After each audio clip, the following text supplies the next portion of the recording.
Queridos, recentemente eu tive uma oportunidade de conversar com um jovem brilhante em sua área de atuação. O teor da nossa conversa dizia respeito a uma situação que ele vivenciara alguns tempos atrás, dentro de uma expectativa que ele havia criado de uma ascensão profissional naquela área de atuação dele que não tinha se concretizado. Ele estava profundamente magoado, ressentido, chateado, com raiva, porque durante muito tempo ele havia sido incentivado a se preparar para aquela vaga, para aquela ascensão profissional. Ele havia se preparado, era reconhecidamente uma pessoa capaz de assumir aquela função. A pessoa que tinha dado motivos para que esta expectativa fosse criada por parte dele era alguém muito especial para ele, porque tinha uma certa figura paterna. Ele havia perdido o pai com 6 anos de idade, e aquele homem havia o assumido numa paternidade simbólica, dado para ele determinado direcionamento, criado muitas expectativas, e, de repente, aquilo não se concretizou. Ele soube que uma outra pessoa havia assumido o seu lugar, e aquele senso de desvalor e de preterição que ele sentia era muito forte. Pior é que todos, inclusive aquela pessoa, reconhecia que ele era competente, capaz para aquela função.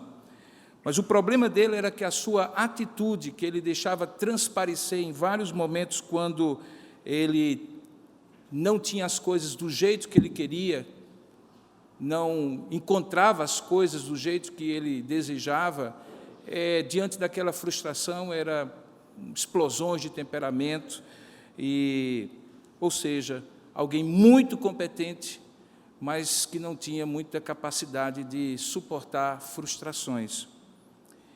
Eu ouvi atentamente, durante umas boas 2 ou 3 horas, e ficou claro para mim que havia, sim, naquele coração, muitos sentimentos de frustração, como eu falei, de muita raiva, de tristeza.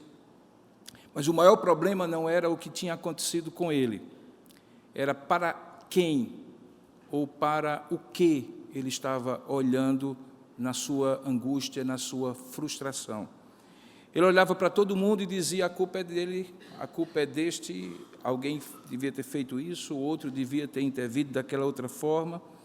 E o grande desafio que eu me propus naquele tempo que eu tinha com ele era tentar pegar o olhar dele e dizer assim: não olhe para o que fizeram com você.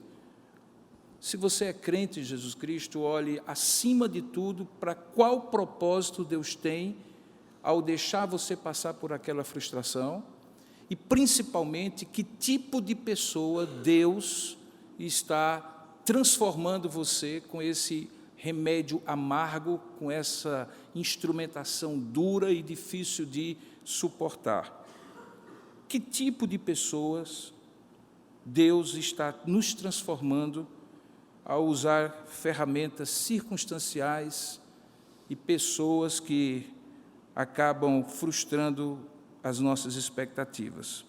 Eu espero que as minhas palavras naquela ocasião e as orações que eu tenho feito por ele, desde então, possam ter surtido efeito para ensiná-lo a como lidar com as frustrações da vida e, principalmente, como entender, talvez, a verdade mais desafiadora, mais enriquecedora e, principalmente, mais transformadora sobre frustração, que é quando nós tiramos o olhar daquilo que acontece conosco e precisamos entender, dentro do nosso coração, como aquilo nos afeta, por que aquilo nos afeta e como Deus está usando tudo isso para transformar a nossa vida. Para ficar mais claro o teor da mensagem que eu gostaria de ministrar nesta noite, que tem a ver com isso que eu acabei de contar, eu gostaria de refletir com vocês sobre um desabafo, um dos poucos que você encontra de um dos maiores personagens retratados no Novo Testamento, talvez aquele homem que, depois de Jesus Cristo, é o maior nome do Novo Testamento, um plantador de igrejas de mãos cheias, um escritor que escreve 13 dos 27 livros do Novo Testamento, uma influência tão grande que alguns o chamam de a maior influência sobre o pensamento teológico e missiológico do cristianismo em 2000 anos. Um homem que influenciou Agostinho, Lutero, Calvino e tantos outros teólogos, e que moldou, de alguma forma, tudo aquilo que a gente conhece como cultura ocidental judaico-cristã. Se você já entendeu que eu estou falando de Saulo de Tarso, o grande apóstolo Paulo, então eu gostaria de registrar com você o texto que nós vamos ler, quando ele diz assim, no desabafo lancinante da sua alma: quem me livrará de mim mesmo? Abra sua Bíblia, portanto, em Romanos capítulo 7, verso 15 ao verso 25. Romanos capítulo 7, 15 a 25. Nesse texto, conforme A.W. Pink diz, um escritor, o fato de Paulo falar de si mesmo dessa maneira é admirável e bastante abençoador.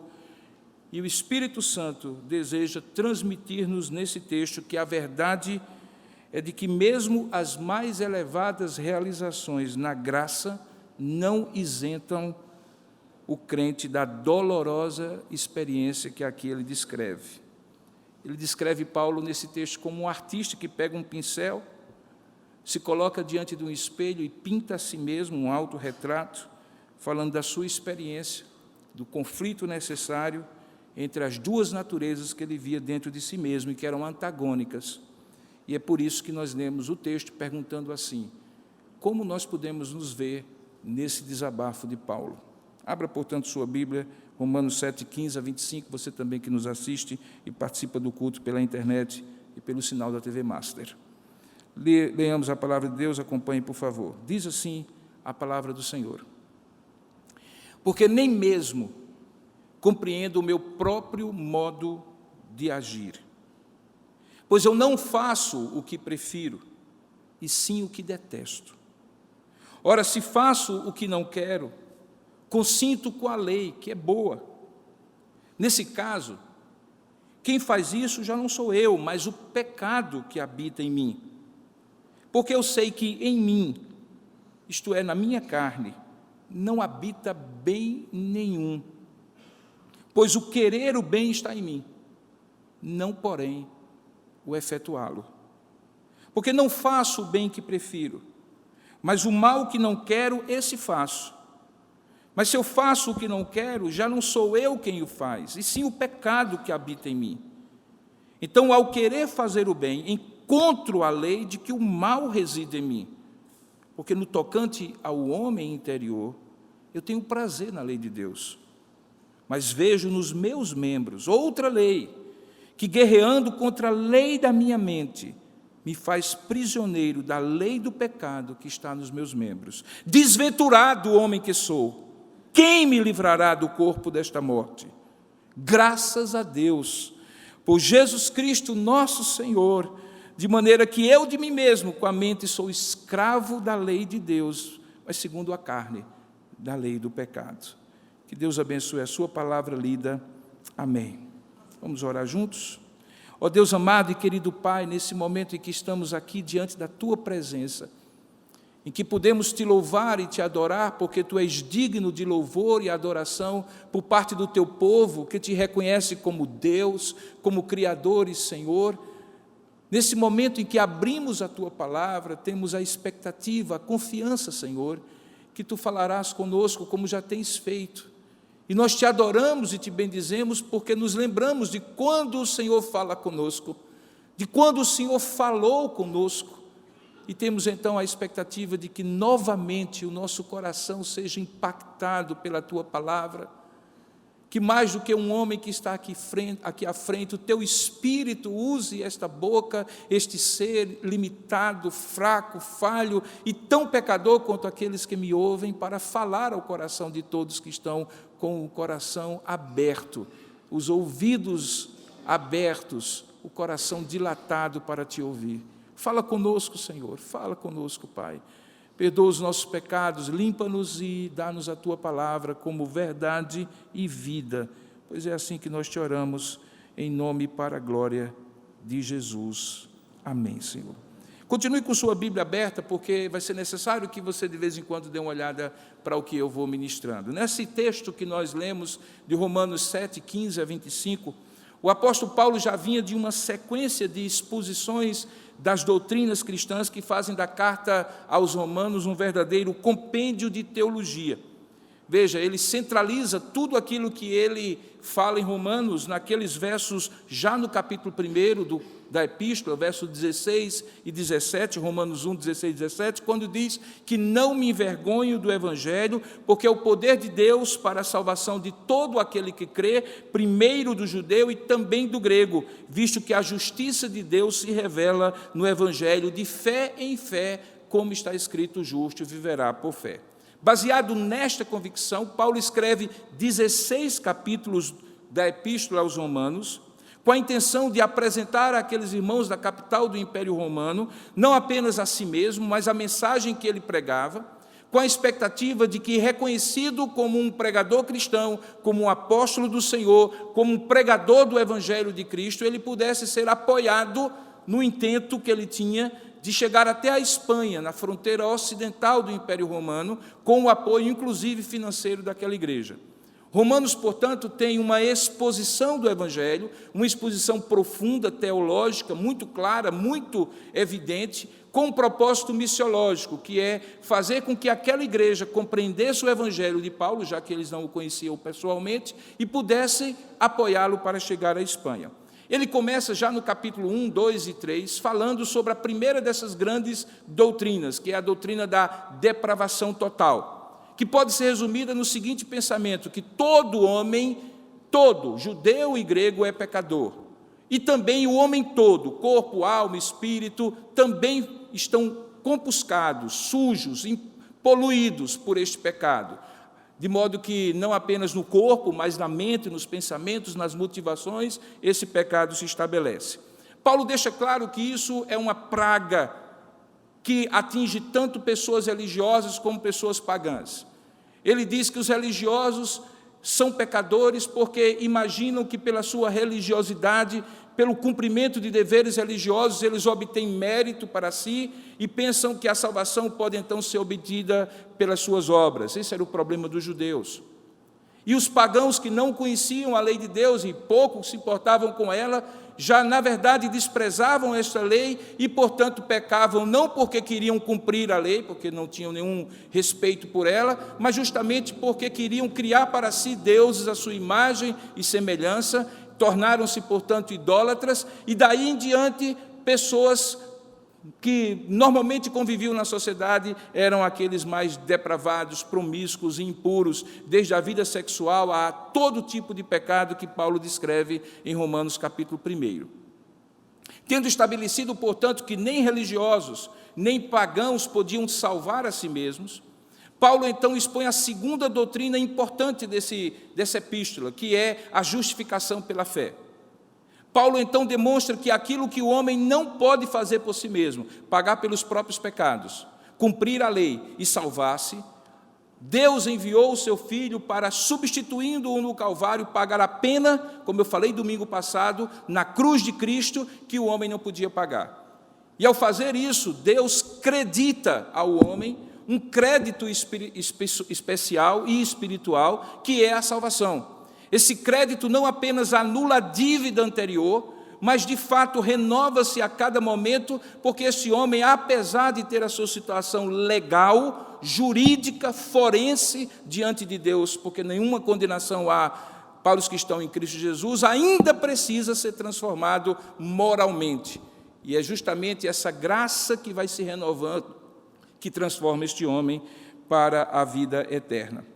Ele continua usando um recurso que, para expor essas duas doutrinas, ele vai usar agora novamente, que é imaginar que no meio daqueles que vão ouvir a leitura pública dessa carta, ou que vão ler privativamente a carta, há alguém que está eventualmente fazendo perguntas a ele, um interlocutor imaginário, um recurso de retórica muito comum na época, que é responder às perguntas que supostamente alguém estaria fazendo ao ouvir a sua exposição. E então ele responde duas perguntas, uma das quais, inclusive, foi objeto da leitura de contrição antes da mensagem.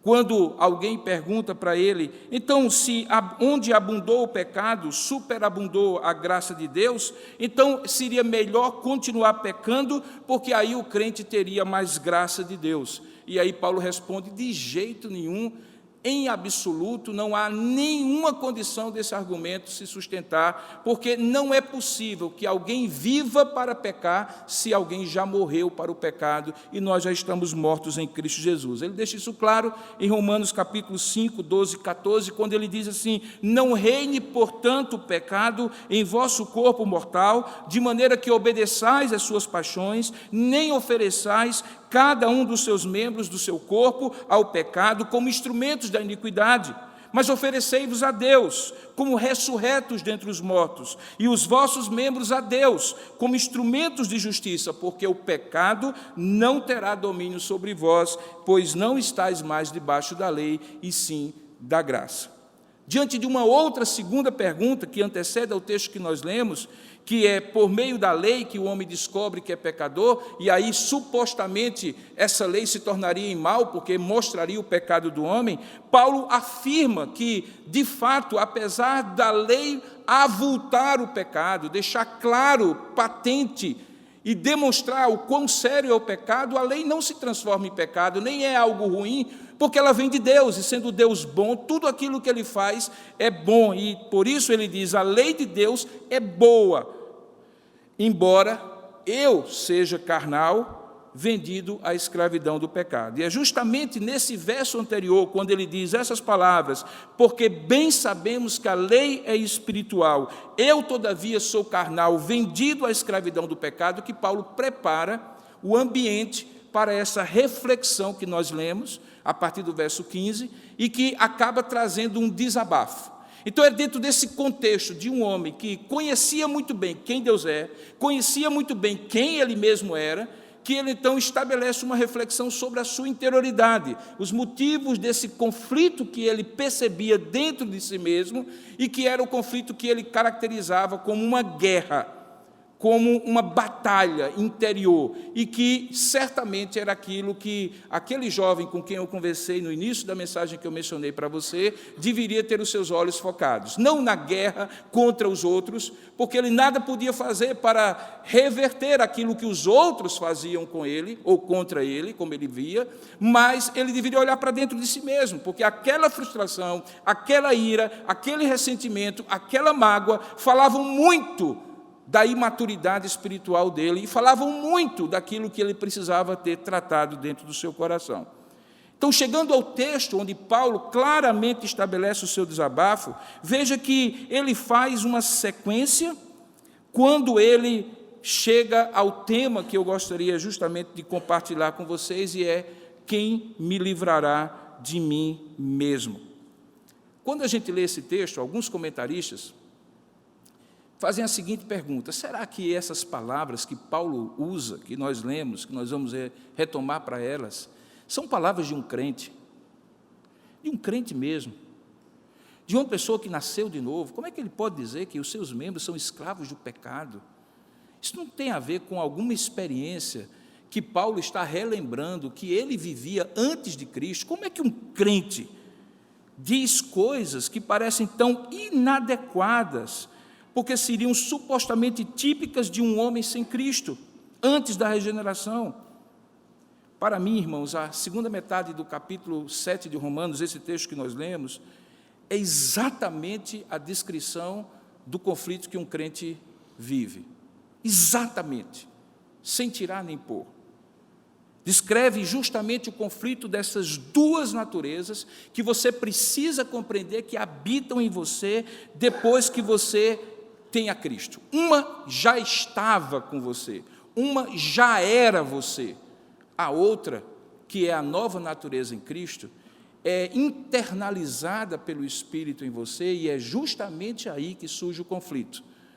porque até então não havia nenhuma polaridade, mas agora há.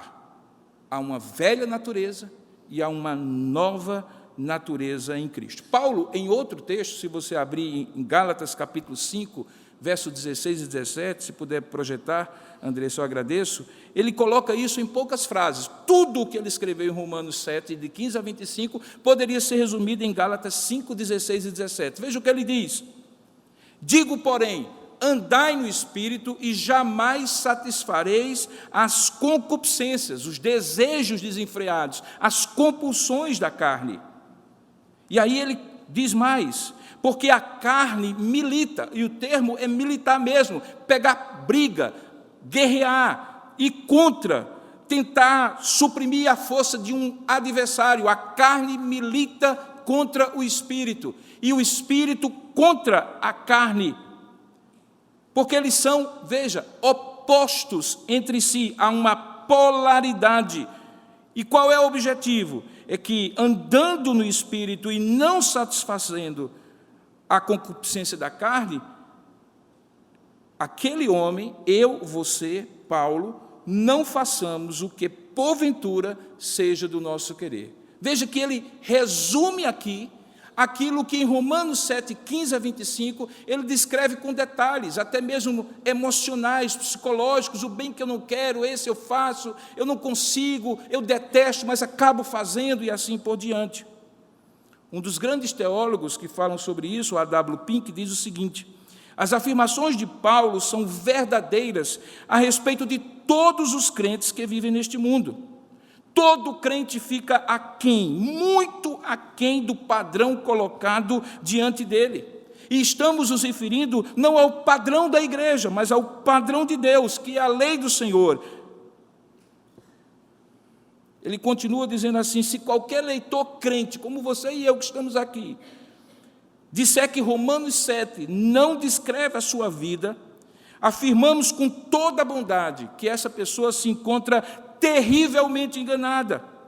Não estamos dizendo que todo crente quebra a lei dos homens, é promíscuo, mas que ele é um ousado transgressor da lei de Deus, sim, pois estamos afirmando que a vida de todo crente está muito aquém do nível de vida que nosso Senhor vivenciou quando esteve nesse mundo. Estamos dizendo, portanto, que muito da carne ainda se evidencia em todo crente, inclusive naqueles que se vangloriam em alta voz de suas conquistas espirituais, diz A.W. Pink. Em seu comentário sobre esse texto, ele lembra que a palavra desventurado, que é o grito, o clamor de Paulo, desventurado homem que sou, que é a palavra grega talaiporos, significa desgraçado, miserável, infeliz, e que, por incrível que pareça, só é utilizado uma única outra vez no Novo Testamento, que é justamente quando Deus manda uma carta para uma igreja apóstata chamada Laodiceia, está em Apocalipse capítulo 3, 17, e ele diz assim: eu conheço, para aquela igreja, eu conheço as tuas obras, que tu não és nem frio nem quente. Quem dera fosses frio ou quente. Assim, porque és morno e nem és quente nem frio, dizia o Senhor para aquela igreja, eu estou a ponto de vomitar-te da minha boca, pois tu dizes, eu estou rico e abastado e não preciso de coisa alguma. E aí Deus diz palavras fortes para aquela igreja, que são as mesmas que agora Paulo usa para dizer que é desventurado. Ele diz assim: porém tu és infeliz, sim, miserável, sim, pobre, cego e nu. Uma descrição de como aquela igreja estava precisando se voltar para Deus. Portanto, irmãos, diferentemente daquele jovem, a frustração de Paulo estava posta no lugar certo, não para fora, não para os outros, mas para dentro de si mesmo. Ele olhava para dentro de si mesmo num olhar profundo, e nesse olhar ele levava a refletir sobre o seu próprio eu e sobre sua própria natureza pecaminosa. E é justamente esse olhar que eu gostaria que você acompanhasse comigo. Eu não sei qual era a sua expectativa quando você veio hoje para a igreja. Talvez uma palavra de encorajamento. Ela chegará no final. Mas até lá, sofra um pouquinho comigo, dando uma olhada no seu próprio coração. Fará bem. fará bem para que você seja imunizado da tendência moderna de a gente se achar vítima das circunstâncias, vítima dos outros, que o mundo nos deve alguma coisa, que Deus nos deve alguma coisa, que nós deveríamos ter muito mais do que nós temos, que nós deveríamos ser muito mais valorizados do que nós somos, e ao não termos isso, nos frustramos e, consequentemente, entramos no mesmo parafuso que aquele jovem entrava, cheio de mágoa, ressentimento, ira, tristeza e frustração. Olhe comigo o seu próprio coração, porque eu gostaria de, junto com você, perguntar o que este olhar e reflexão do apóstolo Paulo sobre si mesmo nos ajuda a olhar para o nosso próprio coração. Em primeiro lugar, eu chamo sua atenção, volte agora o texto para a sua mente, para as instâncias internas e pessoais que Paulo usa para pensar sobre quem o livraria de seu conflito. Eu estou falando das reflexões e das emoções que Paulo usava e manifestava enquanto refletia sobre o conflito. Veja aí o verso 15. Vá projetando, tá? Obrigado. Ele diz assim: eu nem mesmo compreendo o meu próprio modo de agir, pois eu não faço o que prefiro, e sim o que detesto. Se identificou? Lhe representa? Como diríamos hoje? Vou repetir. Paulo diz assim: eu nem mesmo compreendo o meu próprio modo de agir, pois eu não faço o que prefiro, e sim o que detesto. Claramente, Paulo estava manifestando um conflito cognitivo, de compreensão, de apropriação do significado daquele dilema que ele vivia.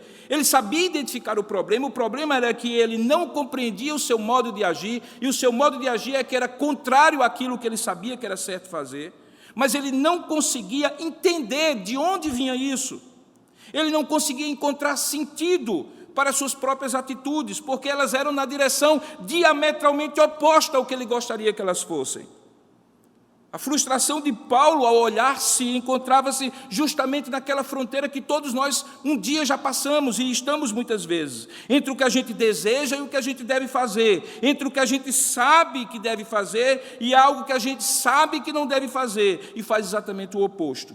Os termos que ele usa nos versos seguintes são: eu não compreendo, eu ajo, eu faço, eu prefiro, eu quero. Todos eles são convicções que deveriam desaguar em atitudes práticas, comportamentais, aquilo que nós chamamos de conações, pensamentos que se revelam em ações. Porém, veja, ele diz assim: exatamente o contrário àquilo que eu faço, o que eu detesto, ou seja, o que eu sinto aversão profunda, é que eu exatamente acabo fazendo.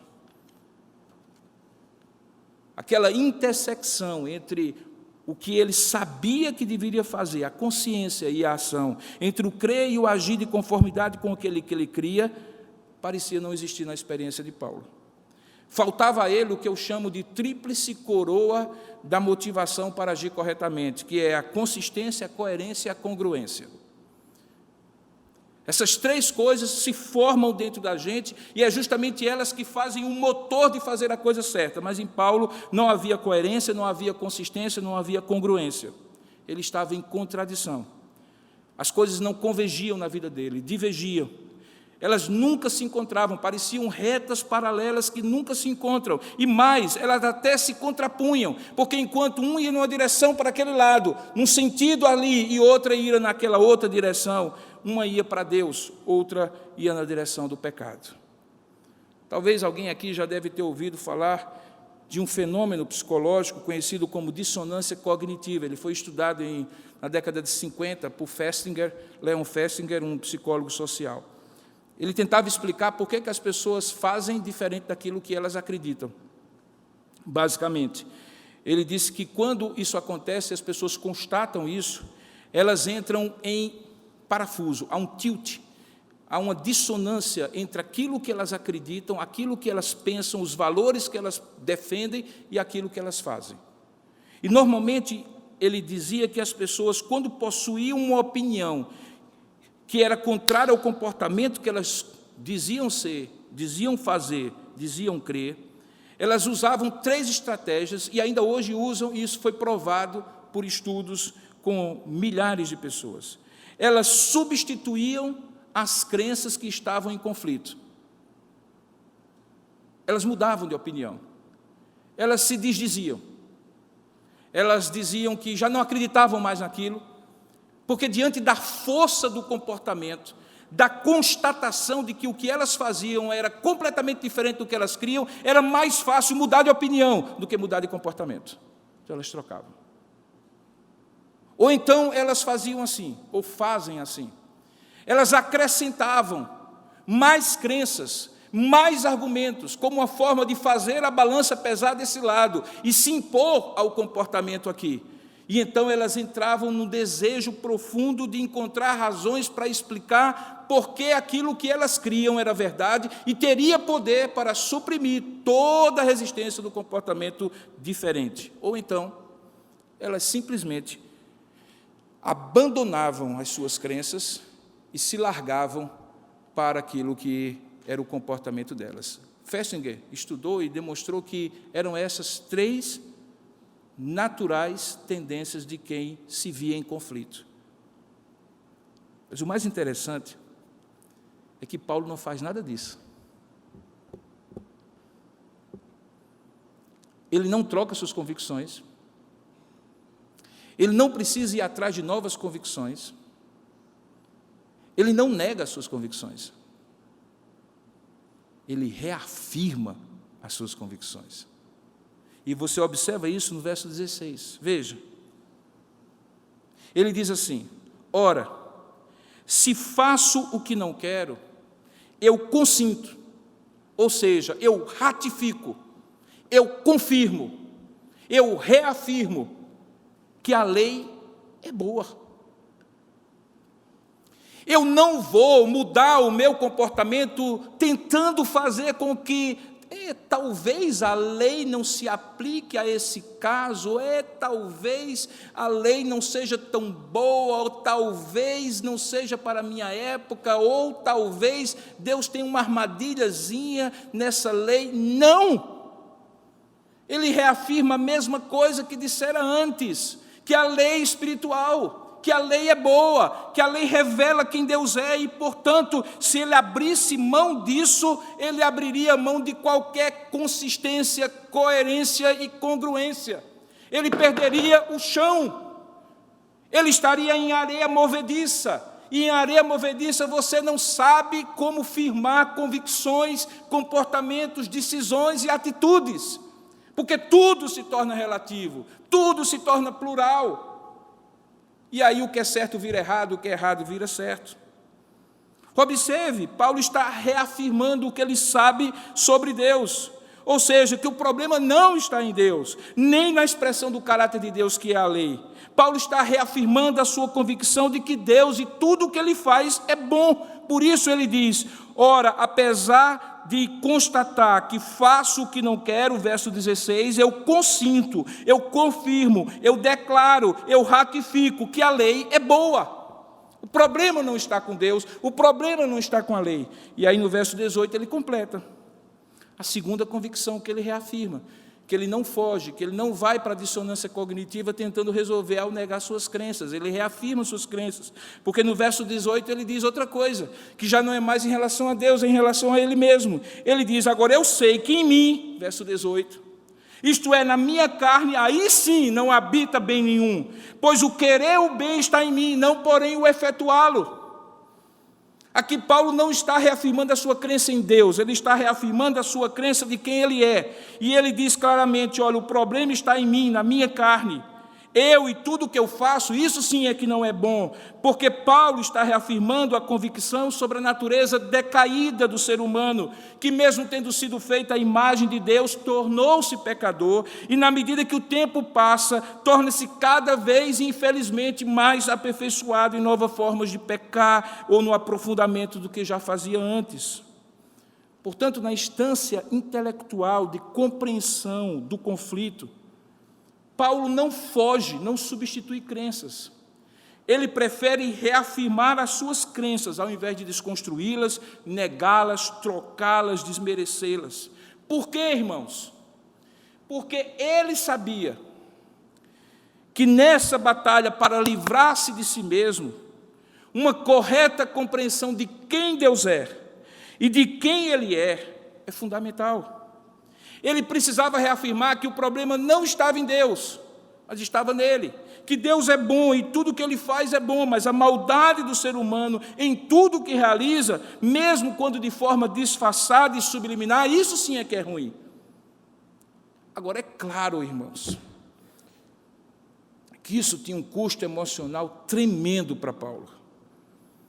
Eu não sei se você consegue se identificar com isso. Eu já acompanho pessoas há muitos anos.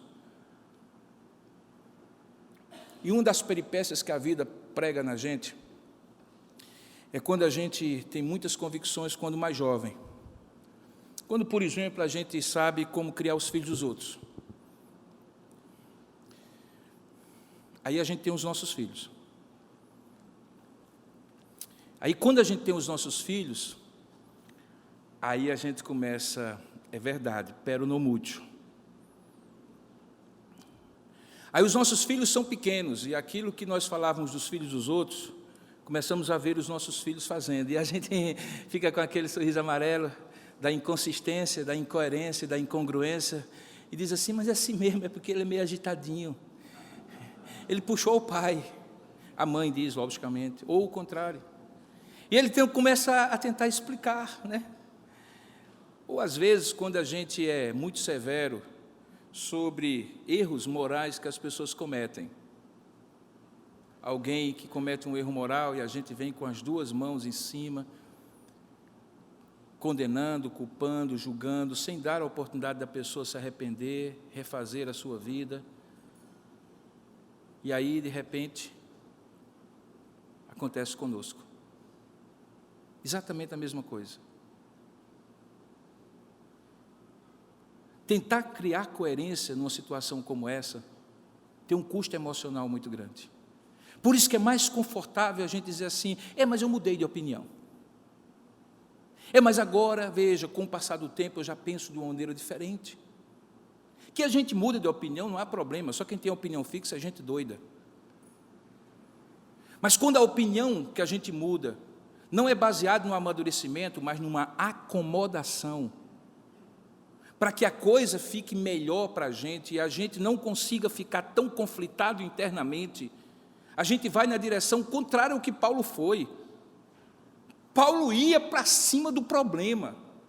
Paulo mergulhava dentro de si e dizia assim, você é incoerente mesmo, Saulo de Tarso. Eu imagino as noites de oração e de clamor de Paulo diante de Deus, esmurrando, na verdade ele usa a expressão, que ele esmurrava o próprio corpo, eu não sei se literalmente ou metaforicamente, mas ele dizia assim, sou eu o problema, arranca, Senhor, isso de dentro de mim. Eu sou um homem desventurado, como é que eu prego o Evangelho, como é que eu sou apóstolo, planto igrejas, escrevo cartas, todo mundo me reconhece como apóstolo do Senhor, e agora eu vejo dentro de mim a carne ainda viva, flamejante, e fazendo com que o bem que eu quero fazer eu não consiga fazer, o mal que eu detesto seja exatamente o que eu prefiro fazer. Paulo não se escondia, Paulo enfrentava o problema. Ele sabia que precisava ter a sua mente fixa em certezas inabaláveis que podiam dar base para ele para enfrentar o problema. Ele já havia dito isso, ou diria um pouquinho mais na frente, quando ele disse assim, irmãos, diante de todas essas coisas eu rogo pelas misericórdias de Deus que apresenteis os vossos corpos em sacrifício vivo, santo e agradável a Deus, e deixai que a vossa mente seja renovada. Paulo entendia que as coisas começam aqui e terminam aqui, e que se você não se sustenta em convicções, logo você vai se tornar uma pessoa relativista e fazendo carinho para o seu próprio eu e para a sua própria carne, desonrando a Deus com comportamentos completamente incoerentes. Em segundo lugar, eu chamo a sua atenção ainda no texto, volte agora os seus olhos novamente para o texto, para as tentativas. Paulo não abria mão de suas convicções, mas ele fazia tentativas para se explicar, ou para entender. Paulo, então, buscava uma compreensão que ele não tinha, e que poderia explicar melhor o conflito interior e a frustração por sua situação espiritual, a ponto dele dizer, quem me livrará de mim mesmo. Observe que ele, por justamente não evitar buscar compreender o que estava errado com ele, justamente pelo constatar que havia uma contradição patente, justamente por ele não se acomodar a pensar que era si mesmo e que deixa para lá e assim por diante. Então ele sabia que essa compreensão não podia vir da sua razão, porque ele não compreendia, não fazia sentido. Então ele buscava um discernimento espiritual mais profundo. Observe o verso 17. Ele diz assim: ok, não vou negar, vivo em conflito, milita dentro de mim duas naturezas, a carne e o espírito, não compreendo por que é assim, sei, no entanto, que Deus é bom, sei que o problema está em mim. Então, como eu entender isso? Ele dizia assim: nesse caso, quem já faz isso, ou quem faz isso, já não sou eu, mas o pecado que habita em mim. Veja a sutileza do que Paulo está dizendo, preste bem atenção. Ele dizia assim: nesse caso, diante dessas convicções que eu não abro mão, quem faz isso agora, que é contrário ao que eu creio, já não sou eu, mas é o pecado que habita em mim. Veja que ele personifica, ele particulariza quem é o responsável por fazer de dentro de si mesmo o que ele via como contradição fora dele em termos de comportamento. Veja, ele não está escapando, ele não está projetando nos outros, ele não está transferindo responsabilidade, ele não está dizendo que o problema é os outros, ele reconhece que está dentro dele, mas Paulo não está procurando culpar alguém fora e além dele mesmo. Ele olha para dentro de si e para si mesmo, e aí ele entende: ah, agora eu entendi, é porque dentro de mim há dois Paulos. Veja como ele coloca isso. No verso 20, ele reafirma essa expressão: há um pecado que habita em mim. Eu chamo a sua atenção, Paulo não fala de pecados.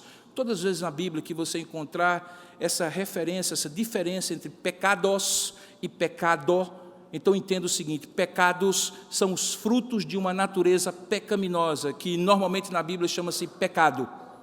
Então o pecado tem a ver com a natureza, com a essência dessa natureza, e os pecados é aquilo que essa natureza faz. Paulo aqui não usa pecados.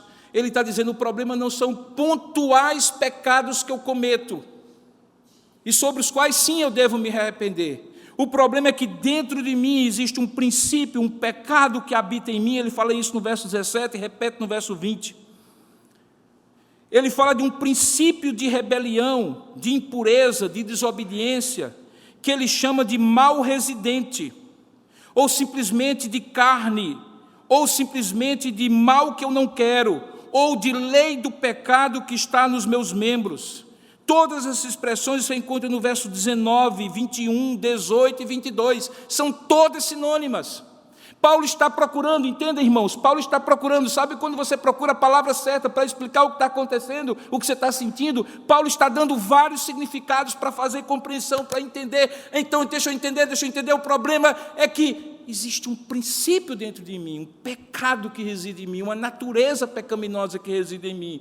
Ela guerreia contra a lei da minha mente e me faz prisioneiro. Essa palavra prisioneiro é uma palavra muito forte para ser usada por um apóstolo, por um crente regenerado, por uma nova criatura em Cristo. Robert Haldane diz o seguinte: se o princípio mal de nossa natureza prevalece em algum momento da nossa vida, a ponto de despertar em nós apenas um pensamento mau, nem que seja apenas um pensamento mau, o que acontece? Esse pensamento nos torna cativos, visto que ele conquistou a nossa atenção, os nossos afetos, os nossos pensamentos, nós aceitamos essa conquista, fomos vencidos na resistência, e aí realmente somos prisioneiros desse pensamento. É nesse sentido que Paulo quer dizer quando diz que essa lei do pecado torna prisioneiro. Então, o conflito era tão real e intenso que Paulo não tem como evitar de buscar uma compreensão para ele. Algo semelhante a que os profissionais aqui de clínica médica, de saúde, de vários tipos, chamam de anamnese. Paulo está fazendo uma anamnese. Anamnese é um termo técnico usado na clínica de um modo geral e que consiste no levantamento do histórico de um paciente, dos sintomas que são narrados por ele. E o objetivo é que, uma vez compondo esse quadro com várias pecinhas, o quebra-cabeça se monte, e então a pessoa possa fazer um diagnóstico preciso. É isso, e não é isso, nem isso, nem isso, o que chamamos de diagnóstico diferenciado. Paulo usa o mesmo princípio. Ele tenta entender, a partir dos sintomas do seu conflito interior, qual é o diagnóstico do seu mal espiritual, para poder aplicar a terapêutica adequada. Porque da mesma maneira que, irmãos, um diagnóstico impreciso, lembra aquela chamada virose? Quando você vai no médico, ele não sabe o que é e diz assim, é uma virose. Do mesmo jeito que um diagnóstico impreciso pode levar a um tratamento que mascare doenças de base reais que precisam ser tratadas, assim também não entender espiritualmente o que realmente está acontecendo dentro de você pode levá-la a um diagnóstico errado e a uma terapêutica errada. Vou dar um exemplo. Você está em conflito, como aquele jovem estava no começo do sermão. Aí chega alguém que diz assim, não, olhe, é assim mesmo. Você é muito amado pelo Pai. Olhe, Deus lhe prometeu uma vida vitoriosa. Veja, Deus vai tirar do ímpio para dar a você. Espere, a promessa está vindo. Eu até vi alguém já assinando a nomeação do cargo que você quer. E assim por diante. Sabe o que você está fazendo? Jogando pompom com Protex num bebê cheio de fezes.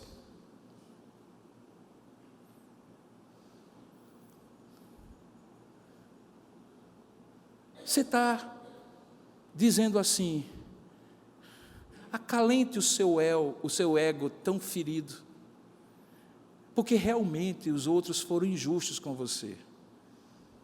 Alô? A vida é injusta. As pessoas são injustas. Você é injusto. Essa vitimização, esse mimimi espiritual, que faz com que as pessoas não olhem para dentro e digam assim, espera aí, veja, o problema talvez esteja em mim. Aquele rapaz olhava e dizia assim, mas por que eu fui preterido? Eu sou o mais competente. Ele não conseguia ouvir o que os outros estavam dizendo. Sim, você é competente, mas você é arrogante. Você é orgulhoso. Você trabalha contra os seus colegas. Você cria um clima ruim. Você é vaidoso. Você não admite crítica. Você quer os holofotes em você. Esse é o problema porque você não foi promovido. Não é porque você é incompetente, mas por que eu sou tão incompetente e um que é menos competente do que eu assumi o lugar? Porque esse não é o problema, amigo. O problema é sua atitude. E alguém precisava ter dito lá atrás, não adianta os cursos que você fez, o coach que você está fazendo, os livros que você está lendo, se você não olhar para dentro de você e tiver um quadro real da sua natureza pecaminosa, que essa arrogância, que essa atitude de soberba, de criticismo, de superioridade, é justamente o que não vai levar você para lugar nenhum. Mas aí alguém poderia jogar pompom com Protex nele, e quando na verdade alguém tinha precisar trocar a fralda dele, porque ele está daquele jeito que você imagina. Você colocaria talco num bebê todo sujo? Paulo olha para si e diz assim, não, eu quero entender, eu quero que limpe, eu quero entender os sintomas, eu quero que fazer uma anamnese real. E aí ele chega à conclusão que eu já mostrei para você. Veja, o problema de Paulo era que ele sabia o que era certo, mas não fazia o que era certo. Queria fazer o que era certo, mas não fazia o que era certo. Tinha desejo consciente de fazer o que era certo, mas sabotava contra os desejos inconfessáveis, sorrateiros e aparentemente mais fortes do que o desejo por Deus. E aí ele se perguntava, qual é o diagnóstico, Paulo? O diagnóstico é que não é você que faz isso. É uma natureza que já existe há muito tempo em você. É Paulinho. O Paulinho pecador. Nós estamos aqui diante de uma espécie de personalidade fendida, uma esquizofrenia espiritual. E eu não estou usando esses termos relaxadamente, não. E aí eu me remeto a uma obra de ficção que você já deve ter lido em algum momento, se tornou filme, O Médico e o Monstro, O Estranho Caso de Dr. Jekyll and Mr. Hyde, do escritor escocês Robert Louis Stevenson. Esse livro você já viu, o filme também. Ele é escrito em 1886 e a história mais interessante é que o próprio Stevenson, e isso aqui para mim é o mais interessante, ele foi entrevistado no ano seguinte ao lançamento da obra e ele disse que aquilo, a história do livro, veio a ele por intermédio de um sonho. E no sonho havia um médico que descobria, por meio da química, uma maneira de dividir sua porção boa e sua porção má, sua porção civilizada e sua porção selvagem. Se você lembra do filme ou do livro, é quando ele toma aquela porção que há uma mudança. Uma versão mais moderna é Hulk.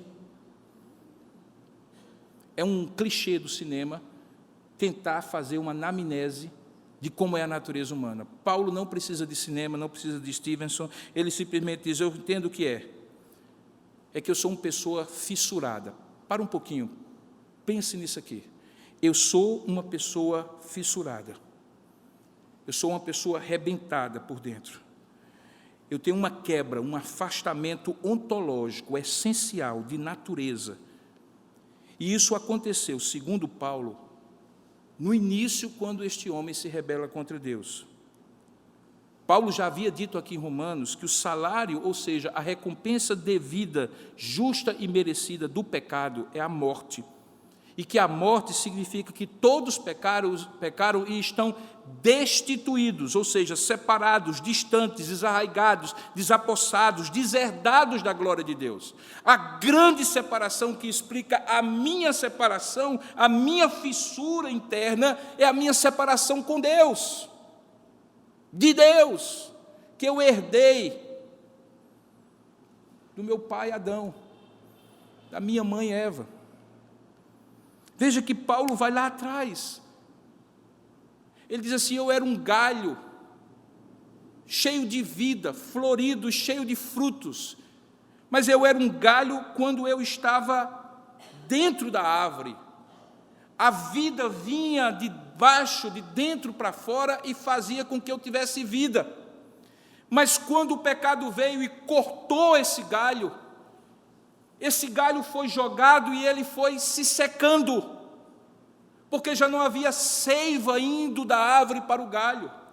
Se você olha a história da redenção, você vê exatamente isso, o mundo se secando da graça de Deus, da vida de Deus. Nós não estamos evoluindo, porque temos controles sociais mais rígidos que impedem a barbárie, o caos social. Podemos estar evoluindo na tecnologia e nos modos de repressão e sustentação desse tecido social que está esgarçando.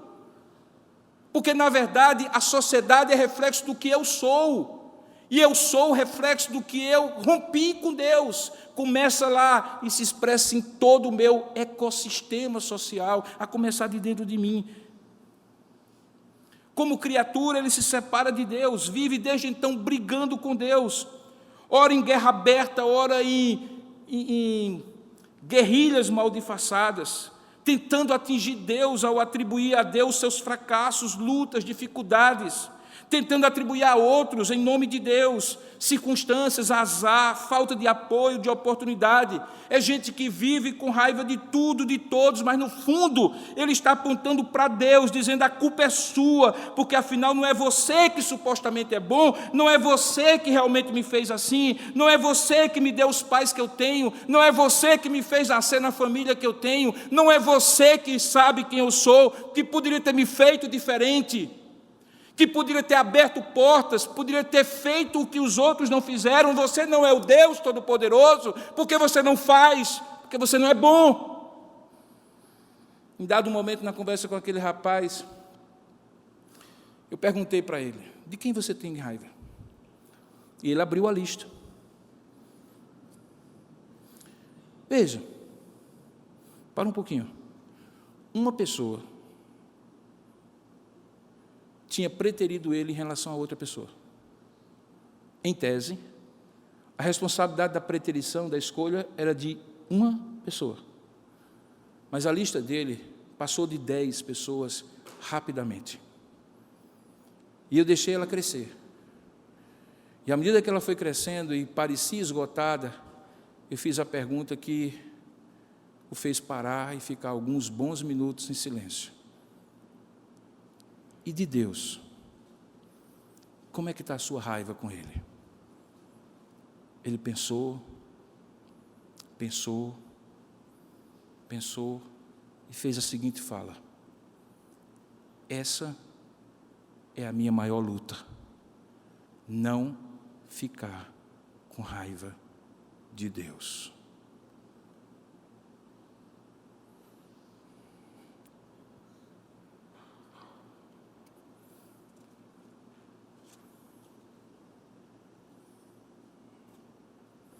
Paulo olhava dentro de si e dizia: eu estou brigado comigo mesmo. Mas no fundo, essa briga é com Deus. E aí ele chega a uma conclusão: nunca haverá paz entre esses dois Paulos, tão diferentes. Um que quer Deus, a nova vida em Cristo, e outro que quer os seus próprios prazeres, a vida do velho homem. Um quer fazer o bem, e outro o detém pelo mal. E aí chegamos à parte final da mensagem. Paulo chama sua atenção, e eu quero chamá-lo também, para uma desistência e uma insistência que ele faz. A desistência é a desistência de buscar uma liberdade em si mesmo. E a insistência é de buscar uma libertação em Cristo Jesus.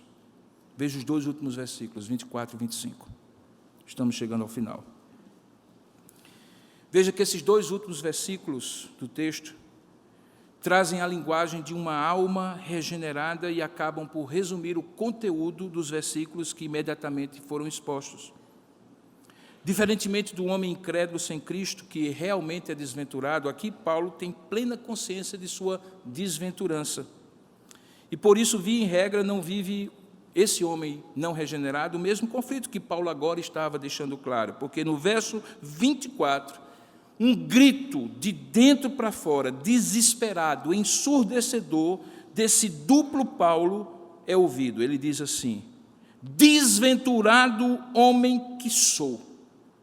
É uma constatação, é uma desistência de olhar para si e dizer assim: tem alguma solução em mim e por mim mesmo? Ele diz: não, eu sou um homem sem ventura, sem graça. Ventura e graça são a mesma coisa. Eu sou um desgraçado, eu sou um fissurado. A minha frustração e conflito, claramente agora, não é sobre o que acontece fora de mim, é no que eu sou. Eu posso até me comportar convenientemente, mas sempre haverá uma fábricazinha dentro de mim produzindo conflito. Novamente, A.W. Pink diz que o homem que não profere diariamente esse clamor que Paulo proferiu, ele se encontra tão ausente da comunhão com Cristo, ou tão ignorante dos ensinos das Escrituras, ou tão enganado a respeito de sua condição atual, que ele não conhece as corrupções do seu coração e a desprezível imperfeição de sua própria vida. E ele tem um texto que eu vou me permitir ler um pouco mais longo. Ele diz assim: se Deus lhe revela a você, meu irmão, diante desse clamor que você escuta e com o qual você pode se identificar, se Deus lhe revela a frieza do seu amor, o orgulho do seu coração, as vagueações de sua mente, o mal que contamina suas atitudes piedosas, o crente certamente haverá de clamar como Paulo: desventurado homem que eu sou. Se o crente estiver consciente de sua ingratidão, de quão pouco ele tem apreciado as misericórdias diárias de Deus, se o crente percebe a ausência daquele fervor profundo e genuíno que tem de caracterizar os seus louvores e a sua adoração àquele que é glorificado em santidade, se o crente entende e reconhece o espírito pecaminoso de rebeldia que com frequência o faz murmurar ou irrita-o contra as realizações de Deus em sua vida cotidiana, se o crente admite que está ciente não apenas de seus pecados de comissão, mas também daqueles de omissão, dos quais ele é culpado todos os dias, ele realmente clamará, diz a W. Pink, desventurado homem que eu sou. E digo mais, esse clamor não será proferido apenas por aquele crente que naquele momento se acha afastado do Senhor, mas até mesmo quando estamos em verdadeira comunhão com o Senhor Jesus, também haverá um gemido todos os dias e todas as horas. Sim, porque quanto mais o crente se achega a Cristo, tanto mais ele descobrirá as corrupções de sua velha natureza e tanto mais ardentemente desejará ser liberto de tal natureza. É somente quando a luz do sol inunda um incômodo que a poeira e a sujeira são completamente revelados. Por isso, quando estamos realmente na presença daquele que é luz, ficamos conscientes da impureza e impiedade que habita em nós e contamina cada parte do nosso ser. E essa descoberta nos levará a clamar, desventurado homem que sou. Jonathan Edwards dizia o seguinte: quando eu olho para o meu coração e vejo a sua impiedade, parece um abismo infinitamente mais profundo do que o inferno. E esse homem foi um dos maiores pregadores da história do cristianismo.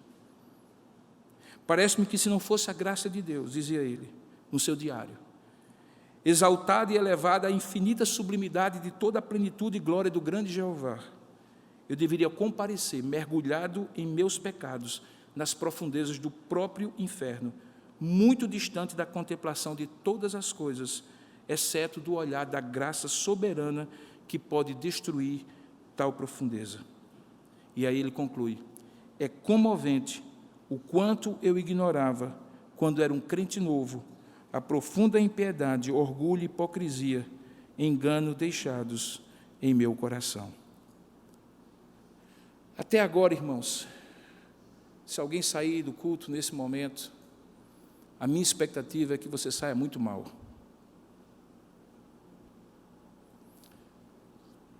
Porque só quando a gente sabe que está muito mal, é que a gente larga toda desistência, a gente desiste de si mesmo e insiste em confiar em Deus. Deixa eu explicar para você como é que acontece. Enquanto você tiver esperança de que você está melhorando, você não busca libertação em Cristo, nem depende dele. Você depende de si mesmo. E sabe qual é o caminho que você vai? O caminho do esforço próprio, do legalismo, da justiça própria, de querer ser o mais religioso possível, o mais obediente possível, o mais reto possível. E Paulo está dizendo a você que não deu certo com ele. Eu não sei se você se julga melhor do que Paulo, mas quando uma pessoa já passou por um caminho e disse para mim, não deu certo, eu não entro nesse caminho. Eu vou por outro que ele eventualmente me indicar. E ele indica. Na segunda metade do verso 24. Ele diz, desventurado homem que sou, mas aí ele pergunta, quem me livrará do corpo desta morte? Veja que a pergunta já tem uma resposta implícita. Ele pergunta quem, não o quê. A expectativa dele, portanto, não era que alguma coisa o ajudasse, mas que alguém viesse livrá-lo. A expectativa dele não era que alguém o ajudasse a sair do buraco, dando instruções, colocando uma escada. A expectativa é que alguém descesse ao buraco em que ele estava, o colocasse sobre os seus ombros e o ajudasse a sair, impulsionando por si mesmo para fora do buraco. E ele sabia que alguém já tinha feito isso.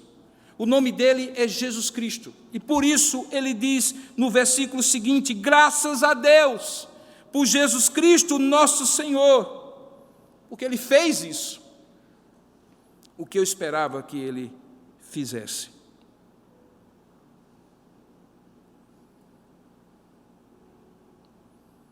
O verso 25 aponta para quem Paulo depositava a sua esperança. Ele diz: graças a Deus por Jesus Cristo nosso Senhor, de maneira que eu de mim mesmo com a mente sou escravo, estou cativo da lei de Deus, ainda que segundo a carne, muitas vezes da lei do pecado. Paulo está dizendo então que essa situação de conflito permaneceria, mas que ele tinha certeza que a quem ele mais reconhecesse, confiasse e servisse como Senhor de sua vida, mais domínio, prevalência e poder haveria sobre ele. Se a Deus, santidade. Se ao pecado, ainda mais morte, fissura, conflito e frustração. E o resumo então é: se você vê-se como Paulo, corra para os braços de Jesus. Ele não é apenas aquele que pagou o pecado no passado por você e o livrou da condenação do inferno. Ele é o Deus que ainda hoje trabalha em você para livrá-lo do inferno, desse conflito interior, em que você sabe o que é certo, mas faz o que é errado. E o nome disso é graça santificadora. Ele nos dá um poder que ele vai expor no capítulo seguinte, que é o capítulo 8, que vai ser o tema da minha mensagem no próximo domingo. Já estou fazendo um mexão para você não perder. Que é o segredo da vida cristã verdadeira. A Bíblia diz que o Espírito Santo habita em nós. E é esse Espírito Santo que de dentro para fora faz aquilo que você não consegue fazer de fora para dentro. Nem ninguém pode. Sabe, irmãos, eu vou concluir com esse testemunho pessoal. Talvez você já tenha ouvido algum pregador, principalmente que tem muito tempo de igreja, dizer que tinha preparado um sermão e Deus falou com ele, e aí ele mudou o tema, mudou o texto. Você já deve ter ouvido histórias assim, né? Não cabe a mim julgar se, quando alguém diz isso, foi Deus realmente que mudou o sermão ou o sujeito não tinha preparado ainda. Cada um de nós dará conta de si mesmo a Deus. Mas como já aconteceu algumas vezes na minha vida, esse sermão aqui foi fruto de uma experiência pessoal nos dias que antecederam essa ocasião que eu estou pregando para vocês. O sermão estava pronto, mas Deus mudou o tema do que eu planejava ministrar. Foi uma experiência gloriosa, mas muito vergonhosa. E que eu conto para você só para que o nome de Jesus seja glorificado, meu coração seja moído e ao mesmo tempo encorajado, mesmo que implique em vergonha pública para mim. Recentemente eu estava dirigindo uma reunião ministerial com um grupo de pessoas que estavam diante de um impasse naquilo que elas precisavam decidir e queriam que eu tomasse como pastor da igreja uma decisão, ou pelo menos desse a direção para onde deveria ir a decisão que tomariam. Eu tenho estudado muitas coisas na vida, e uma delas é sobre liderança. Tenho estudado, tenho ensinado. E dentro dos temas da liderança, eu tenho estudado bastante sobre como negociar, resolver conflitos, criar consenso, liderar reuniões produtivas. Sem falsa modéstia, eu posso dizer, eu conheço bem teorias, abordagens e práticas, e tenho, creio eu, razoavelmente conseguido ser bem-sucedido. E, portanto, eu fui para aquela reunião com uma certa confiança de que seria tranquilo. Mas essa reunião talvez foi uma das mais desastrosas, frustrantes e vergonhosas reuniões que eu já participei ou dirigi. Que eu me lembro, eu estava mal preparado, a reunião estava mal organizada, as questões estavam mal definidas, os cenários estavam mal previstos, pessoas que deveriam estar por serem importantes para a decisão não estavam e vice-versa. Eu não orei para começar. Eu iniciei com a pior das atitudes, eu estava irritado, impaciente com aquela situação. Eu fiz a pior das perguntas que alguém pode fazer para iniciar. Bom dia, objetivamente, o que é que vocês querem? Eu me mostrei profundamente desconhecedor das dinâmicas interpessoais, conflituosas, que estavam diante de mim e que eu não estava percebendo. Eu fui grosseiro com as pessoas, especialmente com uma que me é muito amada, muito querida. Eu misturei questões pessoais, familiares, com as profissionais que estavam para ser definidas. Eu propus soluções insustentáveis, que nada resolviam, e que eu tive que abandonar e mudar de curso, de rumo, para tentar outras. Sabe, irmãos, foi um caos. E tudo sob minha responsabilidade. Como foi de manhã, eu imagino que você deve imaginar que o restante do dia ficou insuportável para mim. Eu fiquei lutando com Deus dizendo a mim que tinha feito tudo errado. Fiquei lutando com a constatação da minha própria incompetência, inabilidade, com a minha falta de jeito, com a minha impotência, com a minha grosseria. Eu não consegui produzir mais nada. O sermão que estava precisando só da ilustração final, que eu pregaria hoje à noite, e que estava sendo construído, eu não conseguia sequer pensar sobre o que eu estava pregando. Eu fiquei calado no dia inteiro, na minha convicção de culpa e de vergonha diante das pessoas que estavam presentes. Me envergonhava dizer às pessoas que eu era o líder delas, o pastor delas, e que elas olhassem para mim e fizessem como eu fiz quando elas tivessem que fazer algo semelhante. A vontade que eu tinha de dizer assim, esqueça tudo, mas não era possível. Então, como eu não tinha mais condição de reunir essas pessoas no mesmo dia, e eu não conseguiria deixar para o dia seguinte, eu resolvi escrever uma mensagenzinha para cada uma das pessoas que estavam presentes. Na mensagem, eu reconheci tudo isso que eu falei para vocês e muito mais. Eu confessei a minha culpa, a vergonha que eu estava sentindo, especialmente por ter modelado um exemplo do que não deveria ter sido feito, que eles não deveriam fazer como líderes, e eu pedi perdão. Aí vieram as respostas. Uma das respostas, uma das pessoas respondeu apenas assim, nós te amamos. Aí piorou.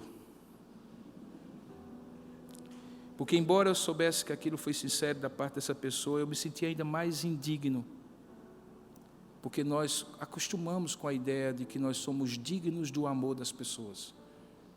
E quando nós não somos dignos do amor da pessoa, e a pessoa nos ama, isso nos constrange, isso nos envergonha, isso nos entristece. E é bom, porque o amor mais profundo de Deus é justamente porque nós não merecemos, e não porque merecemos. Outra assumiu a responsabilidade por alguns aspectos que eu mencionei, porque, de fato, talvez fosse a pessoa diretamente envolvida na condução da resolução daqueles problemas. Também piorou. Piorou porque ela dividia comigo a responsabilidade que era minha. E isso não aliviava a minha culpa. Porque eu ensino, irmãos, e acredito, que se algo acontece debaixo da minha liderança, fui eu, e sou eu, o último responsável por tudo, mesmo que uma ou outra pessoa tenha culpas pessoais. Ver a pessoa dividindo me dava certeza de que eu não tinha liderado essa pessoa para ela liderar bem, e isso era péssimo, e é péssimo para mim. Mas a resposta que eu obtive da terceira pessoa foi a que me levou a esse sermão. E eu transcrevo literalmente o que ela escreveu. Ela escreveu assim, pastor,